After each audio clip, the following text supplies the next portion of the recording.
Hi everyone, this is Sailesh Shukla from Inside Batch, October 2020, and I'm here to give a presentation on avocado price prediction using machine learning models as per the problem statement.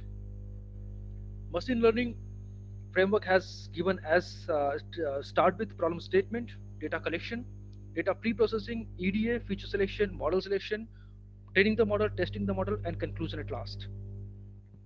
As far as the problem statement is concerned, a company named by Avocado wants to increase their supply throughout the US and need to make sure that their items are sold at the optimal price. Now, what happened? They have seen that the price for the current year was gone around 129%. It's like that $2.1 per unit, and it is like almost doubling. So, due to this uncertainty, they are not able to sell their item at the optimal price. Now, our job is to find out the optimal price of the avocado using the parcel data according to the different region.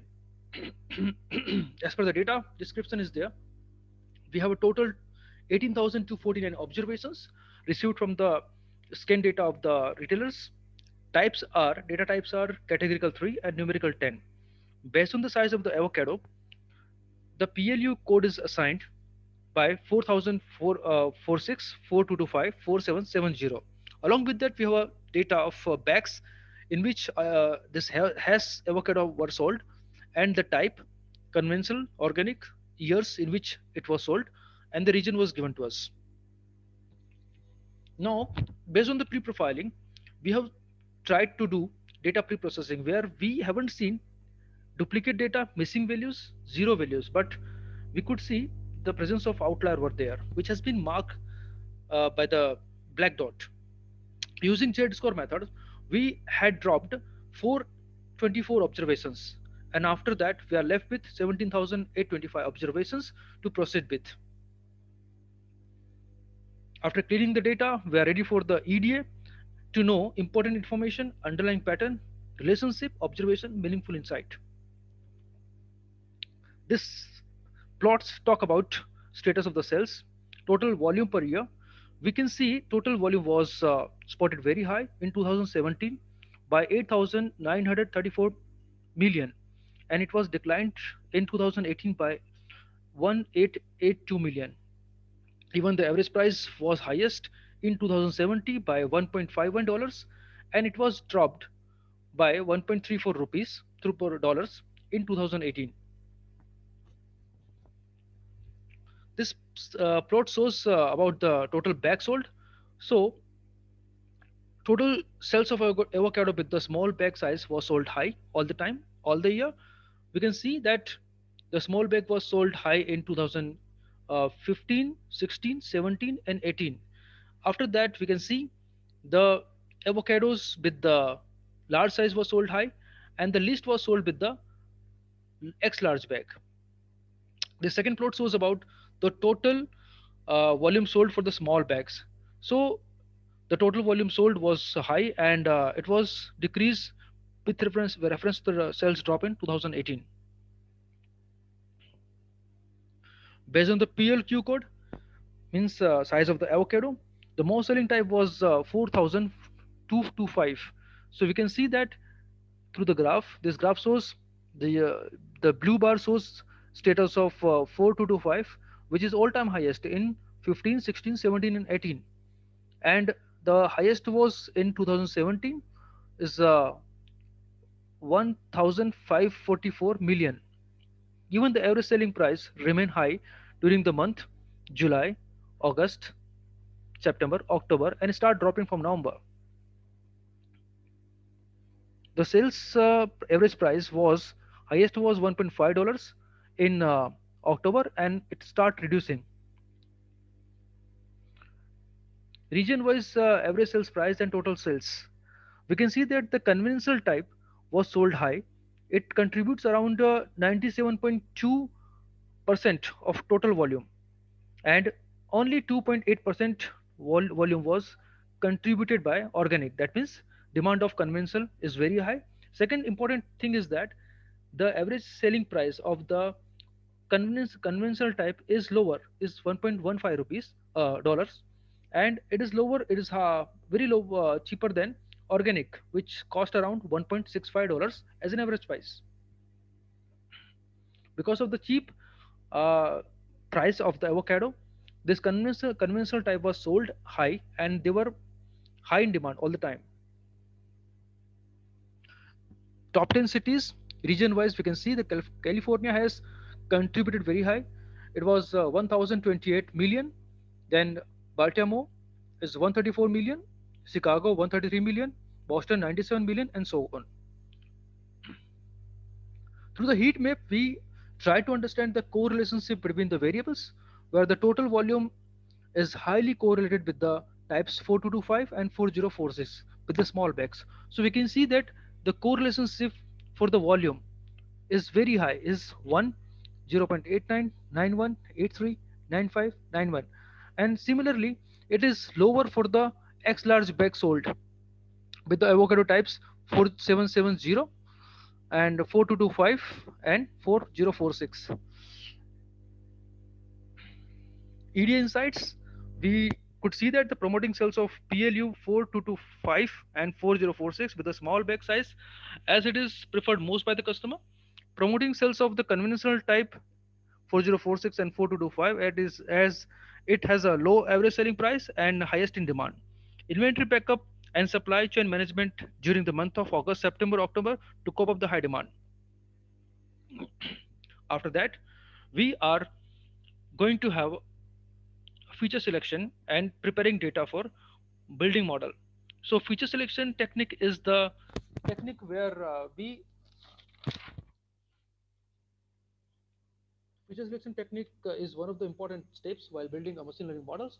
Its goal is to find the best possible set of features for building a machine learning models.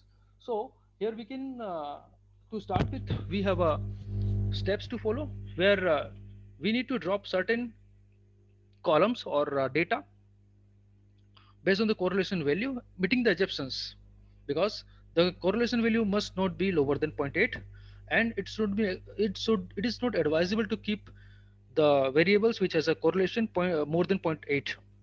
Defining, so we have to define here a target variable and independent variable, as we are targeting to estimate the optimal price, average price. So average price is our target variable, and remaining data can be our independent variable.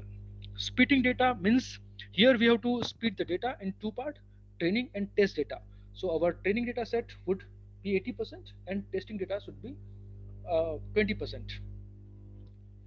Transforming data using one hot encoding means for the categorical column we will use hot encoding, and to standardize the data we will use standard scalar.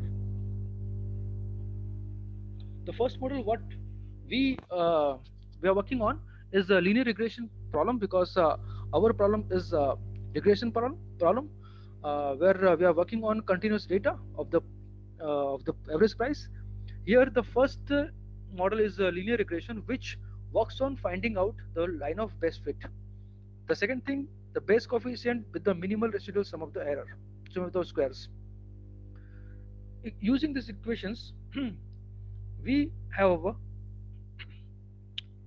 we have implemented the we have implemented the equations, and through the machine learning models we could see we got the model estimation, and where the absolute mean error is 0. 0.2, mean squared error is 0.06, root mean squared error is 0.25. So our aim is to find out the RMSE, where the RMSE, the low RMSE value shows the line of best fit is there. R squared is 0.556 and 0.05 is R square. Adjust R square. Model selection is second. Now we are going to work on decision tree regressions. So decision tree basically works on if and else conditions, a giant if and else structure. It is a graphical representation of all possible solution on the certain condition. A sample is given here for the understanding only. Now, by applying data, we come to know through the scatter plot that the data spread is very high, and model estimation says that the absolute mean error for decision tree regressor is 0.156, mean square error is 0.05, RMSA is 0.24, R squared is 0.60, and adjusted R square is 0.6077. So finally, we are going to work on random forest regression. This is the third model on which we are going to find out the estimations in the terms of accuracy. Again, by plotting the x average price test and prediction, we can see the line, the data spread is in line, and this random forest regressor works on wisdom of the crowd. It constructs on multiple trees where individual trees are generated using random selection of the attributes at each nodes to determine the split. This sample is given at the bottom is for just reference. So by putting the test and prediction data, we can see the data sorry, the data spread is in line, and the model estimation is where AME, absolute mean error, is 0.113, mean squared error is 0.025, and root mean squared is RMSE is 0.159, R square is 0.8289, and adjusted R square is 0.8285. Now we are going to compare the outcome of all models. So linear regression, decision tree regression, and random forest regression. Here we are going to see the RMSE value is lowest for random forest regressor. Even the fourth model what we have tried by hypertuning parameters is using grid search CV. So by using the hypertuning parameters, we found that the scoring of RMSE value is higher, and among all models, we can see that the RMSE value of random forest regressor is very low. Even the scoring of R square and adjusted R square is higher for random forest regressor. So we can see the accuracy of random forest regressor for R square and adjusted R square is very high, is 0.828 and 0.828, where we can see the random forest regressor with GS grid search CV is 8257 and 0.8256. This is just glimpse of actual versus prediction, where we have tried to plot uh, actual value and prediction value. So we can see the actually shown by the red color and sorry, blue color, and prediction is shown by the red color. So this is the actual and prediction, a gap is there in between, and this is because of the fluctuation in data set, and this is because of maybe uh, the optimal model is yet to be defined. The main reason to find out to use the random forest model is, primary reason is to improve the model accuracy, and secondary reason is to reduce the overfitting. As far as the conclusion is concerned, we found that random forest regressor model works best with the adjusted R square value 0.828 among all the models. Linear regression models and decision tree regressors does not perform well in prediction. So this is final line. Thank you.